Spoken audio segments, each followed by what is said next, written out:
प्यारे दोस्तों, वडोदरा से माँ हरेश्वरी का ओम सर्वात्मने नमः। आगे बढ़ते हैं भागवत ज्ञान यज्ञ की ओर।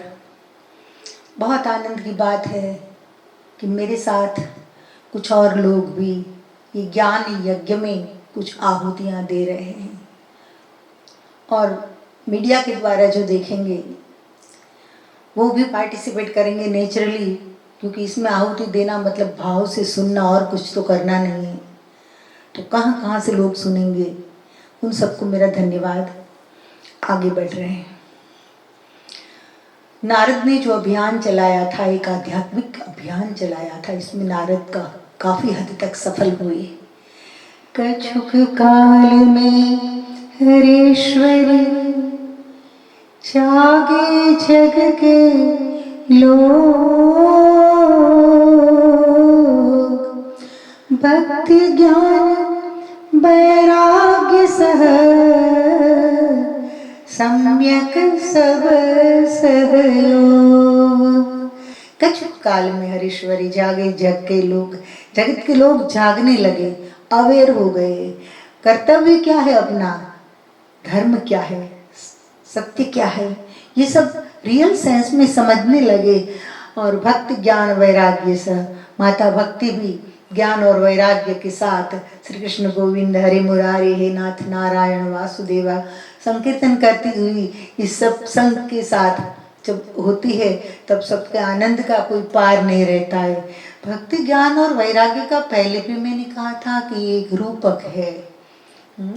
भक्ति मतलब अनन्य प्रेम परमात्मा के प्रति, ज्ञान मतलब परम विवेक, और वैराग्य मतलब कुछ भी आसक्ति नहीं। ऐसे लोग बढ़ने लगे। अर्थघटन इतना ही करना है कि ऐसे लोग बढ़ने लगे, जुड़ गए अभियान में नारद के साथ। शौनक उवाच, अब इतनी बात तक सुनते रहे थे शौनक जी। अब शौनक जी सुत पुराणी जी से पूछते हैं कि महाराज, कहु सूत पावन कस भयो, कहु सूत पावन कस भयो, पाप जीव भी मुक्ति लयो।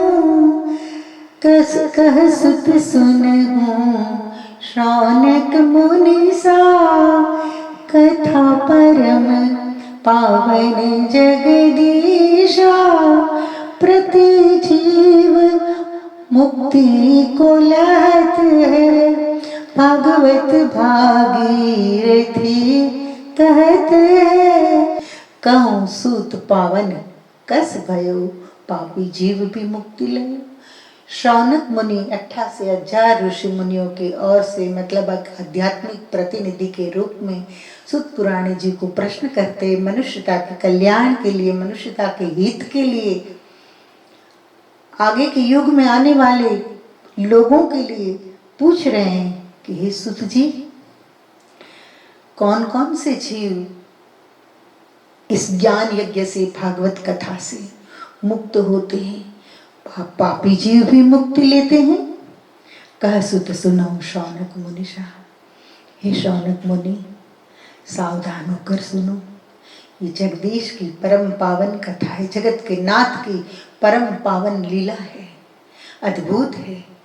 सुनिए, प्रति जीव मुक्ति लहते, प्रति जीव पावन मुक्ति लहते। प्रत्येक जीव इस ज्ञान यज्ञ को सुनकर पावन बनता है और मुक्ति को प्राप्त करता है। भागवत भागीरथी कहते हैं। भागवत भागीरथी, महाराज भगीरथ ने जैसे गंगा धरती पर उतारी और लाखों लोग पावन होते हैं उसके स्पर्श से, उसमें स्नान करके, वैसे भागवत भागीरथी, भागवत कथा का जो प्रवाह है, इस सत्संग प्रवाह में जो स्नान करते उसका उद्धार हो जाता है। वेदव्यास जी ने कहा है कहीं कि कौन कौन जीव मुक्ति प्राप्त करते हैं। ये मानवा पाप कृतस्तु सर्वदा, सदा दुराचार रता विमार्गा, क्रोधाग्नि दग्धा कुटिलाश्च कामिनः। कहते हैं दुष्ट कर्म रत सर्वदा, सप्ताह यज्ञेन कलो पुनन्ति थे। कौन कौन पवित्र होते, कौन कौन? दुष्ट कर्मरत सर्वदा, सर्वदा दुष्ट कर्मरत होते। होते हैं ऐसे लोग, सदा दुष्ट कर्मवत, अच्छे कर्म में कहीं जुटते ही नहीं है। दुष्ट कर्मरत सर्वदा सदा पाप में लीन, अति तृष्णातुर आलसी मत्सरी हिंसा किन। दुष्ट कर्म में सर्वदा रत रहने वाला इस कथा को सुनकर मुक्त हो जाता है, जाग जाता है, छूट जाता है दुष्ट कर्म। सदा पाप में लीन, सदा पाप में जो लीन रहता है, ऐसा व्यक्ति भी इत्तेफाक से इस सत्संग को सुन लेता है तो छूट जाते पाप। वो पाप से, उसका पाप से छुटकारा हो जाता है, वो छोड़ देता है पाप को, छूट ही जाते, छोड़ना भी नहीं पड़ता, ऐसा परिवर्तन आता है। अति तृष्णातुर, अति तृष्णा, अति तृष्णा, ये चाहिए, वो चाहिए, ये चाहिए, ये मेरा होना चाहिए, वो मेरा होना चाहिए। अति तृष्णातुर, आलसी, मत्सरी और हिंसा करने वाला, ऐसा मनुष्य भी इस कथा को सुनता है तो पागल। आगे कहते हैं कैसे कैसे अधम जीवों का भी उद्धार होता है इस ज्ञान यज्ञ से। यज्ञ है ना, भस्मीभूत हो जाती है निरर्थक चीजें। मन वच कर्म से पात के, मन वच कर्म से, मन वचन और कर्म से, मन वच कर्म से पात की, शठी हठी दुराचार, कुटिल काम क्रोधीयते, श्रवण से ले उद्धार। मन कर्म और वचन से जो पापी हो, शठ हो, हठ करने वाला हो, दुराचार करने वाला हो, कुटिल हो, कुटिल फुटफाट करवाता है दो व्यक्तियों में, कुटिल, कामी, अति क्रोधी, ये सब भी जो कथा श्रवण करे तो उसका उद्धार हो जाता है। सत्यहीन मन मलिन जे, सत्यहीन मन मलिन जे, करे मातृ पितृ द्रोह, क्रूर पिशाच निर्दयते, क्रूर पिशाच निर्दयते, धर्म का मन विद्रोह। सत्यहीन, जिसके जीवन में सत्य है ही नहीं, कहीं कभी सच बोला ही ना हो, सत्यहीन। मन मलिन, जिसका मन मैला है, करे मातृ पितृ द्रोह, माता और पिता का जो द्रोह करने वाला हो, क्रूर हो, पिशाच हो, अति निर्दय हो, धर्म का मन विद्रोह, धर्म का विद्रोह करता है, धर्म का विरोध नहीं खाली विद्रोह करता है धर्म का, ऐसा जीव भी जो इस कथा को सुने तो ज्ञान यज्ञ में बैठकर ही पावन हो जाता है। गुरु गौद्विज स्त्री बाल हत्या, गुरु गौद्विज स्त्री बाल हत्या, गुरु हत्या करने वाला हो महापाप है, गुरु हत्या करने वाला हो, गाय की हत्या करने वाला हो, ब्राह्मण की हत्या करने वाला हो, स्त्री की हत्या करने वाला हो, बाल हत्या करने वाला हो, व्यभिचार करने वाला हो, हरेश्वरी कहे अति अधम, हरेश्वरी कहे अति अधम, तरही भागवत विचारी। भागवत विचारी ऐसा है, इसका चिंतन ऐसा है कि इतना पाप करने वाला भी मुक्त हो जाता है। कितनी उदारता बरती है हमारे ऋषि मुनियों ने, कितनी उदारता, कितनी उदारता। इस उदारता को देखकर तो कम से कम ज्ञान यज्ञ में शामिल हो, सुनो, समझो। कितना बड़ा मन है हमारे पुराण लिखने वाले ऋषि मुनियों का, और उसको भी अनुभव हुआ होगा, ये सब अनुभव में से आया है, ऐसी घटनाएं ऋषि मुनियों ने देखी है और ऐसे लोग परिवर्तित हुए हैं। बाद में ये सब लिखा है, अनुभव के आधार पर देखा है, सब ऐसे कल्पना में आया और नहीं लिख दिया है। आगे बढ़ते हैं। कौन कौन इस ज्ञान यज्ञ से संसार के पार उतरता है और रूपांतरित होता है, ये तो हमने सुना, लेकिन एक उदाहरण के द्वारा वेद व्यास जी हमें समझाना चाहते हैं। यह संदर्भ कथा धुंधुकारी, यह संदर्भ कथा धुंधुकारी, अति शराबी विकारी जुगारी, अति शराबी विकारी जुगारी, यह संदर्भ कथा धुंधुकारी। संदर्भ में धुंधुकारी की कथा बताते हैं भगवान वेदव्यास। धुंधुकारी कौन था? कुमार पर चढ़ा हुआ एक साधारण आदमी, जहां से वापस लौटने की कोई संभावना ही नहीं बची उसके लिए, वापस लौट ही नहीं पाया, मति भ्रष्ट हो गई थी। सत्संग क्या, शास्त्र क्या, धर्म क्या, क्या गुरु, कुछ नहीं। अति शराबी, 24 घंटे शराब पीता रहता था, जुगारी था, भिखारी था। उसकी माता भी कपटी थी, कुटिला, मन से कुटिल थी, सरल नहीं थी। माता अति कपटी। पिता की ओर से बीज मिलता है, लेकिन 9 महीना बच्चा माँ के गर्भ में शयन करता है। इसका भी बहुत बड़ा संस्कार बनता है। माँ जो खाती है, पीती है, सोचती है, जो विचारती है, जो करती है, उस सब का प्रभाव पड़ता है बच्चे के ऊपर। और धुंधुली धुंधुली ही थी, उसका वर्णन मुझे नहीं करना है। काफी कपटी थी, पति से कपट करती थी, और भी काफी चीजें उसके मन में थी। आज तो अनेक धुंधुलियां मिलती है, मुझे वर्णन करने की जरूरत ही नहीं रही, आप समझ जाओ। नाम धुंधुली धर्म में विफला, धर्म में विफल थी। पिता आत्मदेव श्रद्धालु, धुंधुकारी के पिता का नाम आत्मदेव था। ये अति श्रद्धालु थे, पर माता अति अश्रद्धालु। परंतु माता में श्रद्धा का गुण नहीं था, अश्रद्धालु, बिल्कुल श्रद्धा नहीं थी। तो धुंधुकारी पर असर पड़े।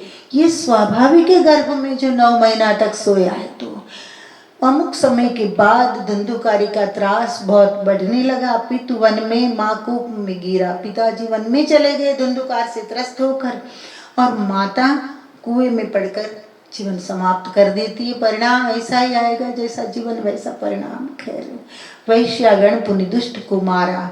वेश्याओं को घर में लाता था धुंधुकारी। जब तक धन था तब तक सब चला, फिर वेश्याओं ने धुंधुकारी को उसके घर में ही मारकर डांट दिया। प्रतिमाता कछु बोध को लहूं, कथा कथा संस्कार की कहूं। बड़ी प्यारी चौपाई है। प्रतिमाता कछु बोध को लहूं, कथा कथा संस्कार की करहूं। आगे बढ़ते हैं। ते भ्राता गोकर्ण तपस्वी, उसका भाई था जिसका नाम गोकर्ण था। एक संत ने दिया था फल पुत्र प्राप्ति के लिए, लेकिन अश्रद्धालु धुंधुली ने उस फल को गाय को खिला दिया, और गाय को पुत्र हुआ, उसका नाम गोकर्ण। कर्ण उसके गाय के जैसे थे। अति तपस्वी था, क्योंकि ऋषि ने प्रसाद दिया था, उस प्रसाद से उसका जन्म हुआ था। अति तपस्वी, बहुत तपस्वी था, तेजस्वी था। घूमता फिरता एक बार उसे हुआ, चल मेरा भाई कहाँ है, मेरे माता पिता कहाँ है, मैं जाऊँ तो सही। और ये महात्मा घूमते फिरते आते हैं अपने गांव में। रात को पुराना झरझरित घर था। गोकर्ण ने रात में सोचा कि यहाँ ही आराम कर लूँ। जैसे गोकर्ण सोने जाते, वैसे चित्र विचित्र आवाजें आती, डरावना माहौल बन जाता है। लेकिन गोकर्ण तपस्वी था, डरता था नहीं। गोकर्ण ने मन में सोचा कि ये सब है क्या। पूछा, आप कौन है, मुझे क्यों परेशान कर रहे हैं, मुझे क्यों डराते हैं, क्या आपकी इच्छा है। तब सब पता चला कि ते भ्राता भ्रात मोक्ष हित भागवत किन्ना। सब पता चला कि किस तरह से धुंधुकारी का जीवन था, कैसे माता पिता की मृत्यु हुई, कैसे धुंधुकारी वेश्याओं में फंसा हुआ था, और पैसे खत्म होने पर वेश्याओं ने कैसे उसे मार के उसी घर में गाड़ दिया, और कैसे प्रेत योनि में वो गया, और वहां ही उसका सूक्ष्म निवास था। ये सब बात गोकर्ण ने जानी। जानी। और गोकर्ण ने सोचा कि मेरे भाई, मैं दुनिया के लिए तो कथा करता हूँ, सत्संग करता हूँ, लेकिन मेरे भाई के मोक्ष के लिए मैं कुछ करूँ। प्रात मोक्ष हित भागवत किन्हा। भाई के मोक्ष के लिए भागवत यज्ञ का आयोजन किया अपने गांव में। 7 दिन तक भागवत सुना। धुंधुकारी ने मोक्ष पद लिन्हा। धुंधुकारी ने मोक्ष पद लिन्हा। 7 दिन तक भागवत सुना। ऐसा कहा जाता है कि एक हरा बांस काटकर 7 गांठ वाला जहाँ भागवत कथा होती है वहाँ बांधा जाता है, और एक एक दिन में एक एक गांठ छूटती जाती है, और ये प्रेत प्रवेश करता है बांस में, और जैसे जैसे कथा सुनते जाते हैं तो उसका एक एक शरीर की मुक्ति हो जाती है। 7 प्रकार का शरीर का है, physical body, mental body, cosmic body, etheric body, bodiless body, spiritual body, ऐसे 7 प्रकार के शरीर का वर्णन किया है। तो फिजिकल बॉडी तो नष्ट हो जाता है किसी भी प्रकार से, या जल में उसके डाल दो, मछलियां खा जाए, या अग्नि संस्कार कर दो, कई रास्ते हैं उसके। लेकिन और 6 प्रकार के शरीर जो होते हैं वो आकर बांस में प्रवेश करते, ऐसे हमारे ऋषि मुनि कहते हैं। सब बात का हमारे पास अनुभव हो या न हो, लेकिन ऋषि मुनियों ने कही हुई सब बातें गलत है, ऐसा बोलने की, गुस्ताखी करने की भी हमें हिम्मत नहीं होनी चाहिए। ऐसा नहीं करना चाहिए, ऐसी मूर्खता नहीं करनी चाहिए। काफ़ी चीज़ें ऐसी है कि हमारी समझ के बाहर की ये सूक्ष्म है, वहाँ तक पहुँचना पड़ता है। लोग कहते हैं ऐसा कभी हो सकता है, अरे भाई नहीं हो सकता है, तेरे लिए नहीं हो सकता है, लेकिन हो रहा है हजारों वर्ष से ये विज्ञान, तो कुछ गलत तो नहीं होगा, उसके पीछे कुछ राज तो होगा। तो एक एक गांठ छूटती है और उससे प्रेत की ऊर्ध्व गति होती जाती है, और 7वें दिन 7वीं गांठ छूटती है। आगे बढ़ते हैं भाइयों, माताओं, दोस्तों। कहवे ज्ञान सत्य है देहा, कहवे ज्ञान सत्य है देहा। विज्ञान कहता है कि 7 शरीर है, मरण से एक छूटत न संदेहा, मृत्यु से एक छूटता है स्थूल शरीर, इसमें कोई संदेह नहीं। बाकी का क्या, बाकी इस कथा में सूक्ष्म रूप से आता है। जो जीव अतृप्त है वो, और सुनकर उसकी मुक्ति हो जाती है। जो जीव चाहत है निज मुक्ति, तो ही पावत अन्य न युक्ति। जो जीव मुक्ति चाहता है उसे ही भागवत प्राप्त होता है, अन्य कोई युक्ति नहीं, अन्य कोई इलाज नहीं। सत्संग से जीव मुक्ति लहेऊ, सर्व देह से मुक्त सो भयऊ। सत्संग से मुक्ति प्राप्त होती, और सूक्ष्म प्रकार के 6 शरीर जो बाकी है, लटकते हैं जो अस्तित्व में, एक एक करके उसकी भी मुक्ति होती है। इस ज्ञान यज्ञ में इतनी ताकत है, इतना पावर है, ऐसा विज्ञान है कि मुक्त कर देता है, जीव को मुक्त कर देता है प्रेत योनि में से। धुंधुकारी सम मुक्ति जो लयहूं, साधारण जन क्यों नहीं तरहूं। बड़ी प्यारी बात बताई कि धुंधुकारी जैसा, समझो धुंधुकारी जैसा आदमी भी जो मुक्त हो सकता है, कि जिसने एक भी पुण्य नहीं किया था, जुआ खेलता था, शराब में रत रहता था, वेश्याओं के साथ रहता था, माता पिता का अपमान करता था, ऐसा जो भी मुक्ति ले सकता है, तो साधारण जन क्यों नहीं तरहूं, सवाल ही नहीं उठता। साधारण मनुष्य तो अवश्य तैर जाता है। वेदव्यास जी ने एक श्लोक में बहुत अच्छी बात की है कि जड़स्य शुष्क वंशस्य यत्र ग्रंथि विभेदनम। बांस जड़ है, कट गया तो सूखने भी लगा, शुष्क है। यत्र ग्रंथि विभेदनम, इस कथा में इतनी ताकत है कि सूखे बांस की गांठें भी खुलने लगती है। तो चित्तम की मुद्दा चित्त ग्रंथि भेद कथा श्रवात, सूखे बांस की गांठें जो खुलने लगती है, जड़ में भी परिवर्तन होने लगता है कथा सुनकर। तो चित्तम की मुद्दा चित्त, वो चित्त कैसा कि ग्रंथि भेद कथा श्रवात, कथा सुनने के बाद भी जिसके मन की ग्रंथियां न खुले, तो इससे तो बांस अच्छा, इससे तो लकड़ी अच्छी, इससे तो जड़ अच्छा। ये श्लोक मुझे बहुत प्यारा है। तो समझना कि कथा सुनकर बांस की ग्रंथियां तो छूटेगी, प्रेत की मुक्ति तो होगी, ये चिंता आप छोड़ दो, लेकिन अपने आप की मुक्ति होगी। आपके मन की ग्रंथि आप खुल न जाए तो सत्संग कैसा। किसी से किसी के विरोध में आप हो, किसी के प्रति ग्रंथि हो, अकारण पूर्वाग्रह हो और यह छूटे नहीं तो कथा का कोई अर्थ नहीं। आगे बढ़ रहे हैं। पुनि वर्णव विधान कथा का, फिर कथा का विधान का वर्णन करते हैं शौनक ऋषि के सामने भगवान सुत पुराणी जी कि वर्णन श्रोता और वक्ता का, श्रोता और वक्ता का वर्णन करते हैं। कहते हैं इकलौते पुत्र के विवाह में धन जो खर्चे सो सप्ताह में। इकलौते बेटे के विवाह में जो धन का खर्चा करते हैं और जो उत्साह से करते हैं, इतना खर्च ज्ञान यज्ञ में करना चाहिए। कहने का मतलब कि लोग आते हैं, श्रोता आते हैं, दूर दूर गांव से आते हैं, तो उसके लिए कुछ व्यवस्था, खाने पीने की व्यवस्था, उसके लिए सत्कार, आदर, बैठने की अच्छी व्यवस्था, ये सब होना चाहिए। बेटे के विवाह में खर्च करता है बंदा, लेकिन भगवान के काम में चिंगूस बन जाता है। पता नहीं ये मेंटालिटी कैसी है। और वो बेटा घर में रखने वाला नहीं है बुढ़ापे में, फिर भी करते हैं। इसे आसक्ति कहते हैं, आसक्ति। और कथा में जो धन का उपयोग करते हैं अच्छी तरह से ज़्यादा लोग लाभ ले सके, इस तरह से जो करते हैं ना, उसे विरक्ति कहते हैं। कि अनुरक्त नहीं है जो धन में, धन को अच्छे तरीके से खर्चा करे अच्छे कार्य में। आगे कहते हैं श्रोता और वक्ता दोनों कैसे होने चाहिए। विरक्तो वैष्णवो विप्रो वेद शास्त्र विशुद्धिकृत। विरक्तो वैष्णवो विप्रो वेद शास्त्र विशुद्धिकृत। दृष्टांत कुशलो धीरो वक्ता कार्यो अति निष्प्रेह। कहा है वक्ता कैसा होना चाहिए। हम दोहे की भाषा में सरल लेते हैं। वक्ता विरक्त वैष्णव, वक्ता विरक्त वैष्णव, विप्र सत्य भाषी, धीर निस्पृह कुशल कथा, तोरी जे अविनाशी। वक्ता विरक्त होना चाहिए, गृहस्थ नहीं, विरक्त कहा है, विरक्त होना चाहिए।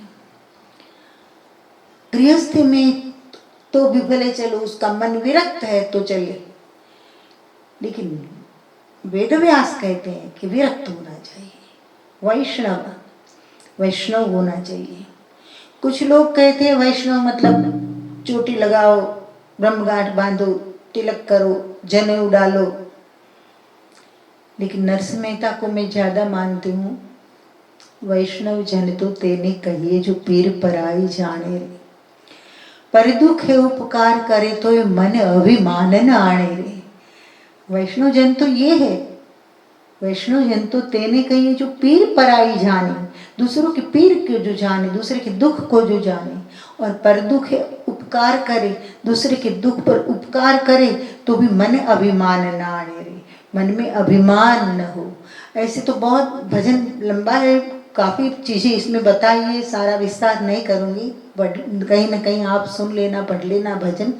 लेकिन वैष्णव के लक्षण भक्त नरसिंह ने बहुत बढ़िया बताए। कितनी भी चोटी की ब्रह्मगांठ बांधे, हम तिलक करे, जनेऊ पहने, कितना भी करे ब्राह्मण कर्म, लेकिन किसी की पीड़ा को देखकर हृदय अगर द्रवित नहीं होता है, दूसरे का भला करने में जिसका हाथ लंबा नहीं होता है, वाणी से भी किसी का हित नहीं कर सकता है, न किसी का भला देख सकता है, तो उसे ब्राह्मण भला कैसे कहे। ये हम ब्राह्मणों के लिए एक प्रश्न है, तो हमको भी आत्म अभ्यास करने की थोड़ी जरूरत है।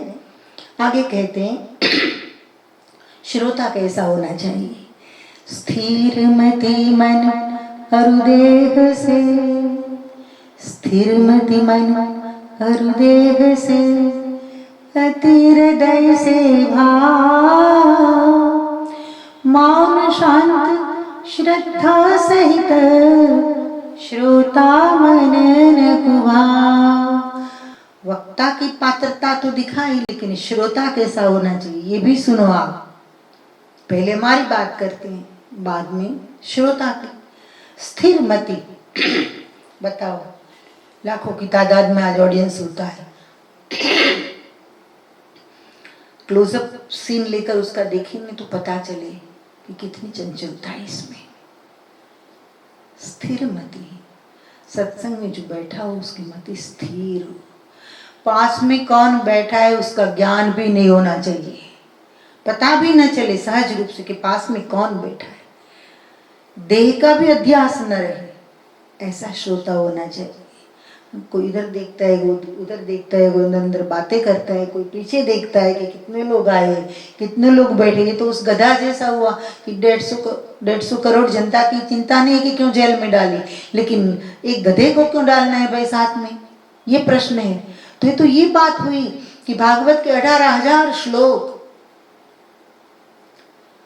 अत्यंत भागवत का सौंदर्य, छंद लालित्य, स्वयं कृष्ण का शब्द दे, विराट दृष्टि, सागर सी गहराई, आकाश सी ऊंचाई, इस भागवत में किसी को रस है ही नहीं। भीड़ कितनी हुई उसमें रस है, क्या करे इसके लिए। सावधान, स्थिर मति मन अरुदेह से। 3 कंडीशन आदेश दोहे में आ गई। मति यानी बुद्धि, मन और शरीर। मन, बुद्धि और शरीर से जो स्थिर हो, न तो बुद्धि इधर उधर जा रही हो, नहीं मन कहीं भटक रहा हो, नहीं शरीर कोई क्रिया कर रहा हो। ये ध्यान ही तो हो गया, ये श्रवण ध्यान। जब श्रोता ऐसी स्थिति में आ जाए तब समझ लेना ये श्रवण ध्यान बन गया। मौन, शांत, स्थिर मति मन अरुदेह से, अति हृदय से भाव, हृदय से अत्यंत भावपूर्ण अवस्था में जो कथा को सुने, अत्यंत भाव से, अत्यंत प्रेम से। कहा है ना तुलसी ने, गदगद गिरा नयन बहनेरा, मम गुण गावत पुलक शरीरा। अत्यंत भाव से जो कथा सुने, ऐसा श्रोता योग्य श्रोता है। आगे कहा मौन, कथा में मौन नहीं बोलना है, वाणी शांत, बुद्धि मन शरीर तो स्थिर हो गए, वाणी भी शांत, हृदय में श्रद्धा, श्रद्धा सहित श्रोता मन न कुभाव, श्रोता के मन में कुभाव नहीं होना चाहिए। कुभाव से जो सुनेंगे कथा तो आपको कोई फल नहीं मिलेगा, समय बर्बाद होगा या टाइम पास होगा। तो श्रोता कैसा होना चाहिए ये भी बताया। और आगे कहा ज्ञान यज्ञ जो हरेश्वरी, ज्ञान यज्ञ जो हरेश्वरी, करत भाव निष्काम, बिनु वांछे फल पावहि, तुरत रीझे राम। ज्ञान यज्ञ जो हरेश्वरी, मैं कहती हूँ कि ज्ञान यज्ञ जो निष्ठा पूर्वक और निष्काम भाव से, कोई कामना नहीं, निष्काम भाव से जो करता है तो बिनु वांछे फल पावहि, बिना कुछ वांछे, कोई कुछ इच्छे, बिना चाहे उसे फल मिलता है। और तुरंत ही रीझे श्याम, राम कहो श्याम कहो, तुरंत उसकी कृपा होती है। इति श्री माँ हरीश्वरी देवी जी विरचित भागवत महात्म्य संपूर्ण। यहाँ भागवत महात्म्य संपूर्ण होता है और अगले एपिसोड में आपके सामने भागवत कथा लेकर आएंगे। धन्यवाद, नमस्कार।